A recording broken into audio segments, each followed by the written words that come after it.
আসসালামু আলাইকুম ওয়া রাহমাতুল্লাহি ওয়া বারাকাতুহু নাহমাদুহু ওয়া নুসাল্লি আলা রাসূলিহিল কারীম আম্মা বা'দু ফাআউযু বিল্লাহি মিনাশ শাইতানির রাজীম বিসমিল্লাহির রহমানির রহিম। সম্মানিত আইয়ন টিভির শ্রোতা ও দর্শক মণ্ডলী, আপনারা যে যেখান থেকে আমাদের অনুষ্ঠান দেখছেন, আপনাদের সবাইকে স্টুডিও থেকে আমি মোহাম্মদ আব্দুল কুদ্দুস অভিনন্দন জানাচ্ছি, মুবারকবাদ জানাচ্ছি এবং আপনাদের প্রিয় অনুষ্ঠান আলোর পথে দেখার জন্য, সাথে থাকার জন্য, অংশগ্রহণ করার জন্য সাদর আমন্ত্রণ জানাচ্ছি। সম্মানিত শ্রোতা ও দর্শক মণ্ডলী, আলহামদুলিল্লাহ, আশা করি আপনারা সবাই ভালো আছেন, আমরাও ভালো আছি। আশা করব প্রত্যেক দিন যেভাবে আমাদের অনুষ্ঠানে আপনারা অংশগ্রহণ করে থাকেন, আজকেও সেভাবে অংশগ্রহণ করবেন। স্ক্রিনের মধ্যে যে নম্বরটি দেখতে পাবেন সেই নম্বরে টেলিফোন করে সরাসরি আমাদের সাথে কথা বলতে পারবেন, আপনাদের মতামত রাখতে পারবেন, প্রশ্ন রাখতে পারবেন, অথবা যে মোবাইল নম্বরটি দেখতে পাচ্ছেন সেই নম্বরে টেক্সটের মাধ্যমে আপনাদের মতামত অথবা প্রশ্ন আমাদের কাছে রাখবেন। আমাদের সম্মানিত অতিথি সেই প্রশ্নের উত্তর দিবেন। সম্মানিত শ্রোতা ও দর্শক মণ্ডলী, আপনারা সবাই জানেন আমাদের এই অনুষ্ঠানে প্রত্যেক দিন আমরা নির্দিষ্ট একটি বিষয় নিয়ে আলোচনা করে থাকি। আজকে যে বিষয় সম্পর্কে আলোচনা করা হবে, বিশেষ করে আমাদের সম্মানিত অতিথিবৃন্দ আলোচনা করবেন, সে বিষয়টি হচ্ছে যে জুম্মাবারের ফজিলত, এবং এই বিষয়ের উপর গুরুত্বপূর্ণ আলোচনা করবেন। আজকে আমাদের স্টুডিওতে উপস্থিত রয়েছেন আমাদের এই অনুষ্ঠানের নিয়মিত অতিথি হযরত মাওলানা মুফতি আশরাফুর রহমান সাহেব, যিনি সবসময় আমাদের সাথে থাকেন, আপনাদের অত্যন্ত পরিচিত। আসসালামু আলাইকুম ওয়া রাহমাতুল্লাহ। ওয়ালাইকুম আসসালাম ওয়া রাহমাতুল্লাহ। জনাব ভালো আছেন? আলহামদুলিল্লাহ, আল্লাহর শুকর। এবং আজকে আমাদের সাথে আরও একজন আমাদের সম্মানিত অতিথি রয়েছেন, কে আমরা নিয়ে এসেছি, আপনাদের সাথে কিছু আলোচনা করবেন, আপনাদের সাথে সাক্ষাৎ হবে। উনি শত ব্যস্ততা থাকা সত্ত্বেও আমাদেরকে সময় দিয়েছেন, এজন্য আমার ব্যক্তিগত পক্ষ থেকে, আমাদের অনুষ্ঠানের পক্ষ থেকে ওনাকে আমরা মুবারকবাদ জানাচ্ছি।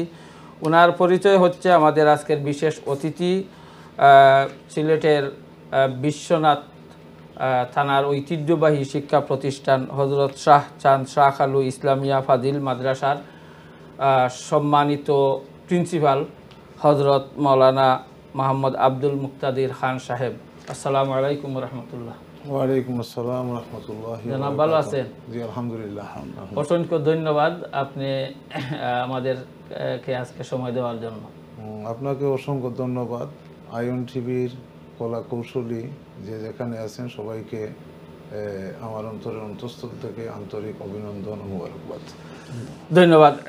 সম্মানিত শ্রোতা ও দর্শক মণ্ডলী, আমাদের বিশেষ অতিথি যিনি, উনি আমরা অনেকেই আপনারা চিনেন, কয়েকদিন পর পর উনি বেড়াতে আসেন ওনার আত্মীয় স্বজন, ওনার এলাকার মানুষের সাথে, এবং সাংগঠনিকভাবে উনি অনেকের সাথে সাক্ষাৎ করেন।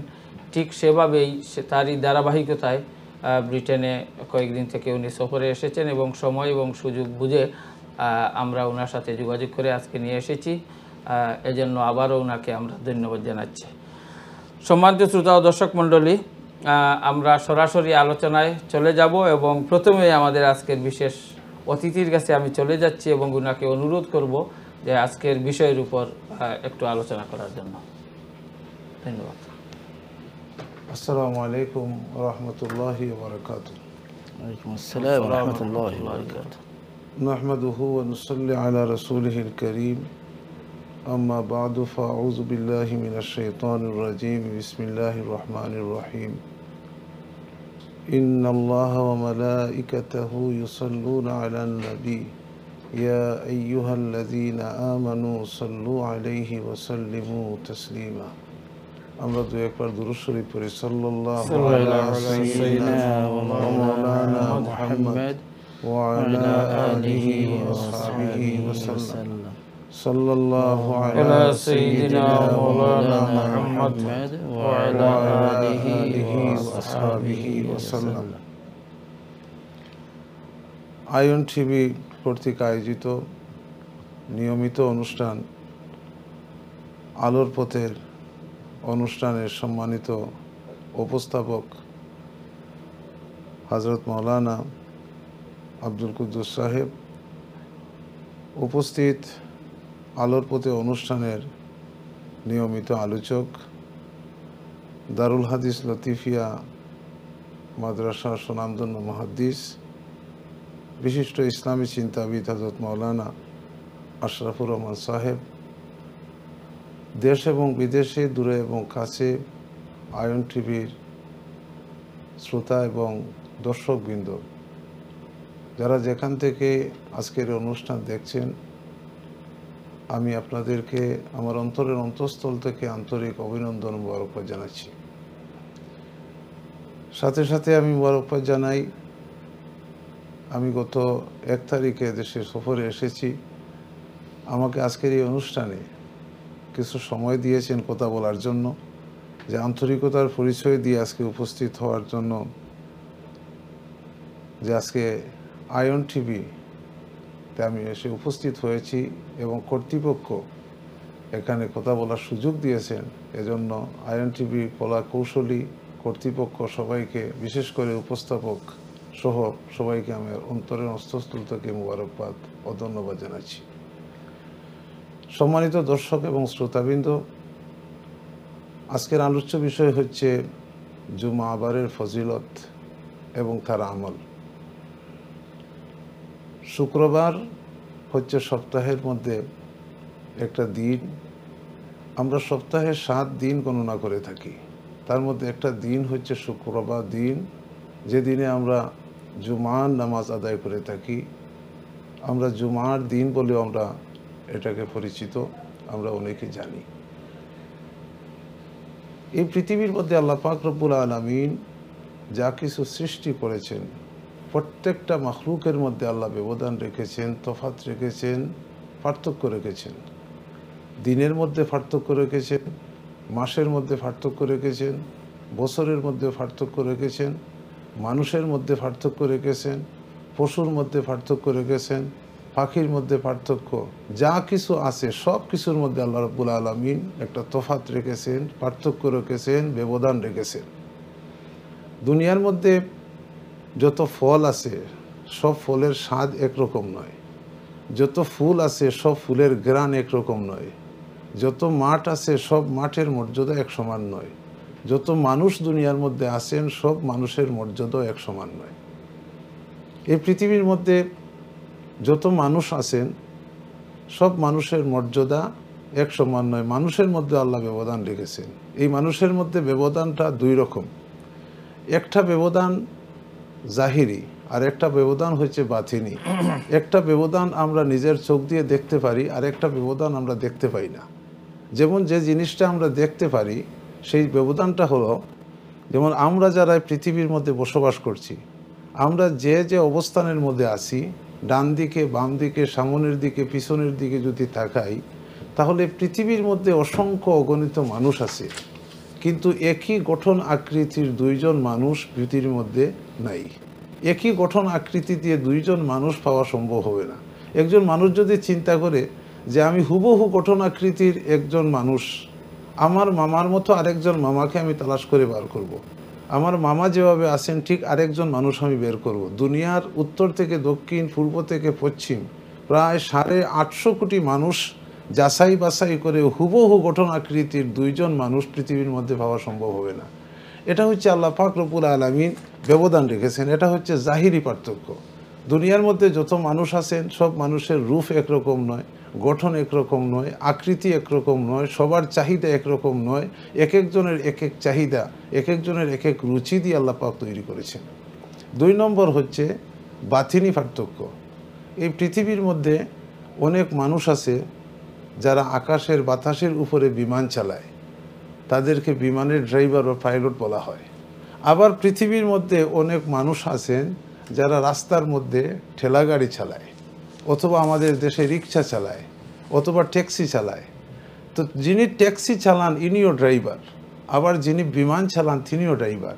কিন্তু এই 2 মানুষের মধ্যে পার্থক্য রয়েছে। 2 জনের মান, 2 জনের মর্যাদা, 2 জনের সম্মান কিন্তু এক সমান নয়।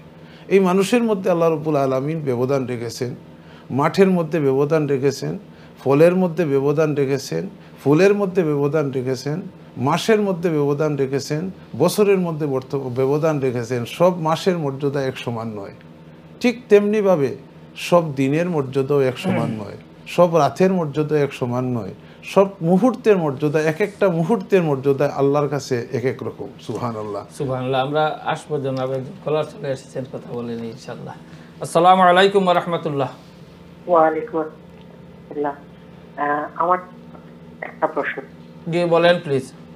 যে আমার সামান্য কিছু টাকা পাউন্ড, এটা ব্যাংকে ইন্টারেস্ট চলে আসছে, তো এটা আমি জানি আপনার কথা স্পষ্ট হচ্ছে না, আপনি টেলিভিশনের ভলিউম কমিয়ে টেলিফোনে কথা বলেন প্লিজ। আমার টেলিফোনে মানে মোবাইল টিভি ভলিউম একদম মিউট করা আছে। আমার প্রশ্নটা হচ্ছে, আমার 35 পাউন্ড ব্যাংকের ইন্টারেস্ট চলে আসছে, এবং আমি জানি এটা সাদাকা করতে হয় উইথাউট রিওয়ার্ড।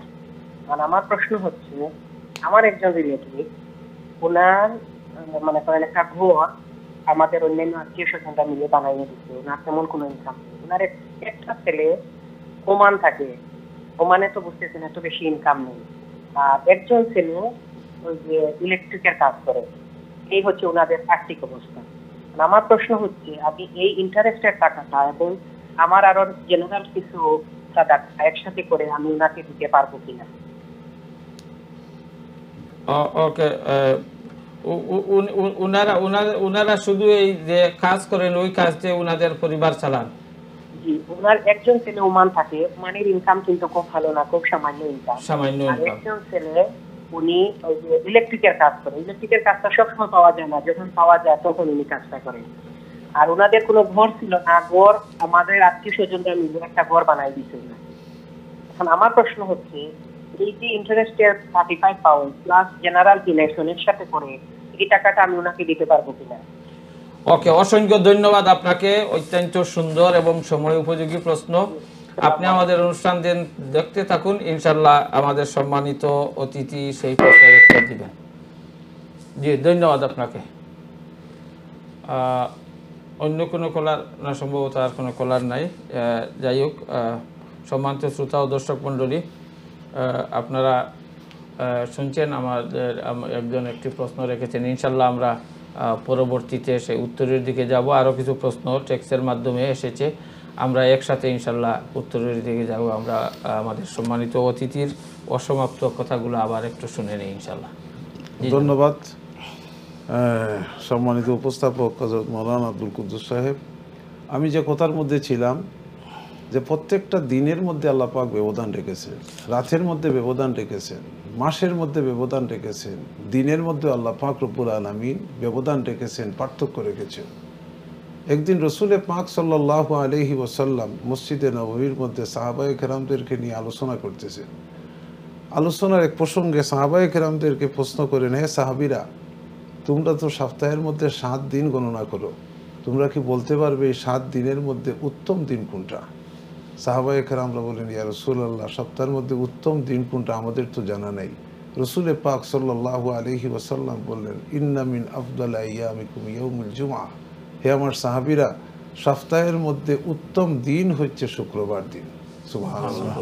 এই শুক্রবার দিন হচ্ছে মুমিনদের জন্য, মুসলমানদের জন্য সাপ্তাহিক ঈদের দিন। এজন্য সপ্তাহের মধ্যে সবচেয়ে উত্তম দিন এবং ফজিলতপূর্ণ দিন যেটা, সেটার নাম হচ্ছে শুক্রবার দিন। এই শুক্রবার দিন অথবা রাত্রে রসুলে পাক সাল্লাল্লাহু আলাইহি ওয়াসাল্লাম সাহাবায়ে কেরামদেরকে উদ্দেশ্য করে বলেন, সাহাবীরা, এত ফজিলতপূর্ণ একটা দিন, এত ফজিলতপূর্ণ একটা রাত যখনই তোমাদের সামনে আসবে, তোমরা বিশেষ করে একটা আমল করবে, ফাকসিরু ফিহি আলাইয়াস সালাহ, তোমরা বেশি বেশি করে আমার উপর দুরূদ শরীফ পাঠ করবে। ফা ইন্না সালাতাকুম মারুদাতুন আলাইয়া, তোমাদের দুরূদ আমার কাছে পৌঁছবে। সুবহানাল্লাহ। সাহাবায়ে কেরামের মনের মধ্যে অনেকের প্রশ্ন জাগ্রত হলো যে রসুলে পাক সাল্লাল্লাহু আলাইহি ওয়াসাল্লাম বলেছেন বেশি বেশি করে দুরূদ শরীফ পাঠ করার জন্য, দুরূদ রসুলে পাক সাল্লাল্লাহু আলাইহি ওয়াসাল্লামের কাছে পৌঁছবে। কিছু সংখ্যক সাহাবীর মনের মধ্যে প্রশ্ন আসলো যে হয়তো বা দুরূদ শরীফ আমরা ততদিন পর্যন্ত পড়ব যতদিন রসুলে পাক সাল্লাল্লাহু আলাইহি ওয়াসাল্লাম দুনিয়ার মধ্যে আসেন। হয়তো দুনিয়া থেকে যখন বিদায় নিয়ে চলে যাবেন আর দুরূদ শরীফ পড়ার কোনো প্রয়োজন হবে না। সাহাবায়ে কেরামদের যাদেরই মনের মধ্যে এই প্রশ্নটা জাগ্রত হয়েছে, সাহাবায়ে কেরামদের একটা অভ্যাস ছিল, যখনই শরীয়তের ব্যাপারে কোনো প্রশ্ন জাগ্রত হতো আল্লাহ রসুল সাল্লাল্লাহু আলাইহি সাল্লামকে সঙ্গে সঙ্গে প্রশ্ন করতেন এবং আল্লাহর হাবিবের কাছ থেকে যে জবাব পেতেন সেই জবাব অনুযায়ী তারা আমল করতেন। সুবহানাল্লাহ। একজন সাহাবী মাহফিলের মধ্যে দাঁড়িয়ে গেলেন, দাঁড়িয়ে বলেন, ওয়াবাদামা আলিমতা ইয়া রাসূলুল্লাহ সাল্লাল্লাহু আলাইহি সাল্লাম, ইয়া রাসূলুল্লাহ কতদিন পর্যন্ত দুরূদ শরীফ পড়ব? যতদিন আপনি পৃথিবীর মধ্যে আসেন ততদিন, না আপনার ইন্তেকালের পরেও দুরূদ শরীফ পড়ব? কারণ সাহাবীর মনের মধ্যে এই প্রশ্ন যে রাসূল পাক সাল্লাল্লাহু আলাইহি সাল্লাম বলেছেন যে আকসিরু ফিহি আলাইয়াস সালাত, তোমরা আমার উপর বেশি বেশি করে দুরূদ শরীফ পাঠ করবে, ফা ইন্না সালাতাকুম মারুদাতুন আলাইয়া, তোমাদের দুরূদ আমার কাছে পৌঁছবে। তাহলে রাসূল যতদিন দুনিয়ার মধ্যে আসেন ততদিন হয়তো আমরা দুরূদ শরীফ পড়লে রাসূলের কাছে পৌঁছবে, রাসূল তা রিসিভ করবেন। কিন্তু রাসূল পাক সাল্লাল্লাহু আলাইহি সাল্লাম যখন দুনিয়া থেকে চলে যাবেন তখন কি দুরূদ শরীফ পড়ার প্রয়োজন আছে না নাই? এই প্রশ্ন যখন মনের মধ্যে জাগ্রত হলো, আল্লাহ রসুলের খেদমতে আরজ করলেন। আল্লাহ রসুল বলেন, সাহাবীরা আমি যতদিন পৃথিবীর মধ্যে আসি ততদিন তো আমার উপর দুরূদ শরীফ তোমরা পাঠ করবেই, বরং আমি যখন দুনিয়া থেকে চলে যাব কিয়ামত পর্যন্ত দুরূদ শরীফ চলতেই থাকবে। সুবহানাল্লাহ, সুবহানাল্লাহিল আযীম। অর্থাৎ দুরূদ শরীফ যতদিন পর্যন্ত চলবে, যতদিন এই পৃথিবী আছে। রাসূল পাক সাল্লাল্লাহু আলাইহি সাল্লাম সাহাবায়ে কেরামদেরকে উদ্দেশ্য করে বলেন, সাহাবীরা তোমাদের মনের মধ্যে এখন প্রশ্ন আসতে পারে যে আমি নবী যখন দুনিয়া থেকে চলে যাব তখন তোমাদের মনের মধ্যে একটা সন্দেহ আসতে পারে, প্রশ্ন আসতে পারে, তখনও আমাকে কিন্তু মাটির নিচে রাখা হবে। এখনও কিন্তু রাসূল পাক সাল্লাল্লাহু আলাইহি সাল্লাম মদিনাতুল মুনাওয়ারার মাটির নিচে আছেন। হে আমার সাহাবীরা, তোমাদের মনের মধ্যে প্রশ্ন আসতে পারে আমাকেও মাটির নিচে রাখা হবে। এই মাটিকে আল্লাহ পাক রব্বুল আলামিন এত বেশি ক্ষমতা দান করেছেন, এত বেশি শক্তি দান করেছেন, এত পাওয়ার আল্লাহ মাটিকে দিয়েছেন। সবচেয়েতে শক্ত জিনিস লোহা, সেই লোহাকেও যদি মাটির মধ্যে নিচে রাখা হয়, সবচেয়েতে শক্ত যে জিনিস এটাকে যদি কিছুদিন মাটির নিচে রাখা হয়, তাহলে মাটির এত পাওয়ার যে এই শক্ত জিনিসটাকে নষ্ট করে ফেলে। আল্লাহর হাবিব সাল্লাল্লাহু আলাইহি ওয়াসাল্লাম সাহাবায়ে কেরামদেরকে প্রশ্ন করলেন এবং সাথে সাথে উত্তর দিলেন, তোমাদের মনের মধ্যে প্রশ্ন আসতে পারে আমি রসুলকেও যখন মাটির নিচে রাখা হবে, তোমাদের কারো মনের মধ্যে যদি সন্দেহে বসে থাকে যে আমি রসুলকেও মাটি গিলে ফেলবে, খেয়ে ফেলবে, নষ্ট করে ফেলবে, তাহলে সেই সন্দেহ তোমরা দূর করে নাও।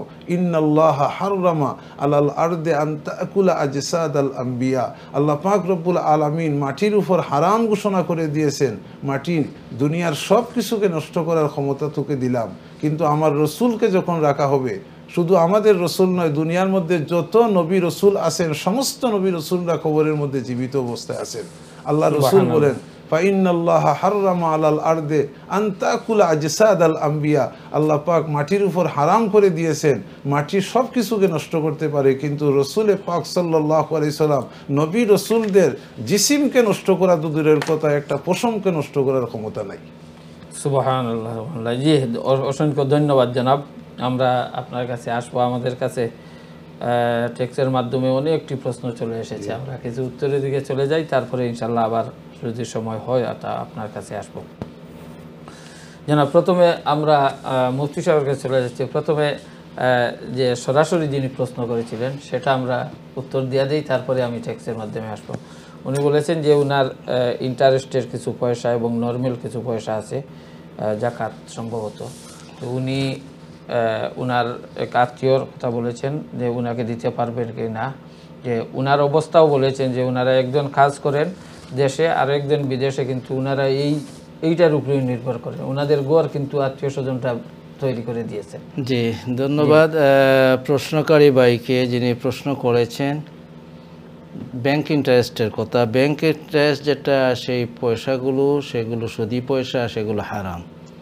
যেহেতু সেটা ইচ্ছাই হোক বা অনিচ্ছাই হোক আমাদেরকে ব্যাংকে টাকা রাখতে হয় এবং অনেক ক্ষেত্রে ব্যাংক থেকে সেই ইন্টারেস্টটা এসে যায়, তখন এই পয়সাগুলো আপনি যে কোনো গরিব নিডি মানুষকে দিয়ে দিতে পারেন। সেগুলো সাদকা হিসেবে নয়, সাদকা হিসেবে হারাম কোনো সম্পদ সদকার নিয়তে দেওয়া সেটা গুনাহের কাজ। সেটা আপনি গরিবকে, যারা নিডি আছে তাদেরকে দিয়ে দিতে পারেন। আপনি যে দুইজন ব্যক্তির কথা উল্লেখ করেছেন এরা আসলে নিডি, আপনার কথা থেকে আমরা বুঝতে পেরেছি, তাদেরকে আপনি দিতে পারবেন এবং আপনি অন্য দান যেগুলো করবেন সেগুলো আপনি তাদেরকে দিতে পারবেন।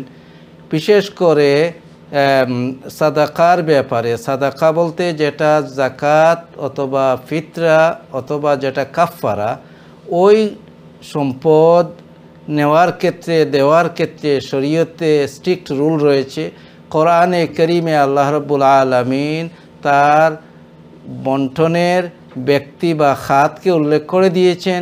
সেই সাদাকা যেটা ফরজ সাদাকা, জাকাত হোক, সেটা সাদকায়ে ফিতির হোক, সেটা কাফারায়ে সোম হোক, সেটা কাফারা অন্য কাফারা হোক, কসম ভঙ্গের কাফারা হোক বা অন্য কিছু হোক, এই যেগুলো আদায় করা ওয়াজিব, শরীয়তের পক্ষ থেকে ফরজ বা ওয়াজিব করা হয়েছে, অথবা নিজে কোনো কাজ করার কারণে তার শাস্তি হিসেবে কাফারা হিসেবে আপনার উপর ওয়াজিব হয়েছে, ওইগুলো বন্টনের ক্ষেত্রে শরীয়ত নির্ধারিত সেই 8 প্রকারের ব্যক্তিকে দেওয়া জরুরি। এর বাহিরে কাউকে দিলে সেটা আদায় হবে না। অন্য যে কোনো সাদাকা, সেটা দরিদ্র যারা, যে কোনো দরিদ্র যার কিছু আছে কিছু নাই, অথবা যার আছে তাকেও আপনি সেগুলো দিলে আদায় হয়ে যাবে ইনশাল্লাহ। তাই যেহেতু তারা নিডের মধ্যে আছেন, তাদের অভাবগ্রস্ত মানুষ, দিনমজুর মানুষ, তাদেরকে আপনি ওই পয়সাগুলো দিতে পারবেন, আপনি অন্য দানও তাদেরকে দিতে পারবেন ইনশাআল্লাহ। জি, অসংখ্য ধন্যবাদ। আমরা পরবর্তী প্রশ্ন যাচ্ছি। আমার এক ভাই উনি একটি প্রশ্ন করেছেন। উনি টেক্সে লিখেছেন, আসসালামু আলাইকুম হুজুর, আমি জানতে চাই অনেক লোক ইউরোপ আমেরিকায় লিগ্যাল হওয়ার জন্য পলিটিক্যাল অ্যাসাইলামে নিজের ইসলাম ধর্ম পরিবর্তন করে হিন্দু, খ্রিস্টান বা বৌদ্ধ ধর্ম উল্লেখ করে এবং নাম ও ওই মতো রাখে। এখন এদের হুকুম কি হবে? বিস্তারিত বললে খুশি হব। ধন্যবাদ। ধন্যবাদ প্রশ্নকারী ভাইকে, যিনি প্রশ্ন করেছেন। এবং সেই প্রশ্নে আমরা যা শুনলাম, ইন্না লিল্লাহি ওয়া ইন্না ইলাইহি রাজিউন, আমরা আল্লাহ রাব্বুল আলামিনের কাছে সবই এসেছি, কাছ থেকে সেখানেই ফিরে যাব। এমন যদি অবস্থা হয়, সেটা যে কোনো একজন মুসলমান, যে কোনো একজন মানুষ সে বলতে পারবে। কোনো মানুষ যদি দুনিয়ার কারণে তার ধর্মকে বিক্রি করে দেয়, ধর্মকে সে ছেড়ে দেয়, সেই ছাড়াটি তার ইচ্ছায় হচ্ছে, সে লিখিতভাবে যে কোনো দেশে সে বসবাসের জন্য নিজে মুসলমান হওয়া সত্ত্বে যদি কেউ লিখে দেয় যে আমি মুসলমান নয়, অন্য যে কোনো ধর্মাবলম্বী, এবং এতে সে সিগনেচার করে দেয়, তাহলে সেই ব্যক্তি আর মুসলমান হিসেবে গণ্য হবে না। কারণ যে কোনো জিনিস লেখার মাধ্যমে, লিখা এবং কথা উভয়টি বলা, সেটা সমান হুকুম। শরীয়তের দৃষ্টিতে আল কিতাবাতু কাল খেতাব, কেতাব কাল খিতাব, অর্থাৎ কুচুকিতে হাত দিয়ে লেখা এবং মুখ দিয়ে উচ্চারণ করা উভয়টির হুকুম সমান। যার কারণে যদি কেউ এভাবে করে থাকেন, তাহলে তাদেরকে তওবা করতে হবে, তওবা করে ইসলাম গ্রহণ করতে হবে। আর যদি এভাবে না করা, সেটা করে যদি কেউ, তাইলে সে আসলে মুসলমান থেকে বের হয়ে যাবে, সে মুসলমান হিসেবে থাকবে না। কারণ কাউকে যদি জোরপূর্বক কুফরি বাক্য কারোকে কাছ থেকে নেওয়া হয়, জোরপূর্বক অন্যজন জোর করে কাউকে দিয়ে সিগনেচার নেয়, তাহলে সেটার হুকুম ভিন্ন। এটা একটা দেশে থাকার জন্য, সুন্দর লাইফের জন্য মিথ্যা, এক তো মিথ্যার আশ্রয় হবে, দ্বিতীয়ত নিজের ধর্মকে লুকিয়ে সেই ধর্মের অনুসারী অন্য ধর্মের তিনি অনুসারী হিসেবে স্বীকৃতি দিচ্ছেন। এমত অবস্থায় সহজেই আমরা বুঝতে পারি যে এমন ব্যক্তি এই কথা বলার মাধ্যমে বা লেখার মাধ্যমে তিনি মুসলমান হিসেবে স্বীকৃতি পাবেন না। তাকে তওবা করতে হবে এবং তার ঈমানকে আবার তিনি স্বীকৃতি দিতে হবে। আল্লাহ রাব্বুল আলামিন এমন কাজ থেকে মানুষকে হেফাজত করুন, আমরা যেন ধর্মান্তরিত না হই। অনেক বিষয় আছে যে আমরা সহজ মনে করি, কিন্তু সেটাই কারণে অনেক বড় অপরাধী হয়ে যায়। জি, অসংখ্য ধন্যবাদ। কি বলেন ওই ব্যাপারে? জি, ইনশাল্লাহ আমরা শুনবো। আমাদের সময় হয়ে গেছে একটি ব্রেকের, আমরা ব্রেকে চলে যাব। সম্মানিত শ্রোতা ও দর্শক মণ্ডলী, ব্রেক থেকে আসার পর আমরা সেই প্রশ্নগুলোর উত্তর দেওয়ার চেষ্টা করব। সেই পর্যন্ত আপনারা আমাদের সাথেই থাকুন। আসসালামু আলাইকুম।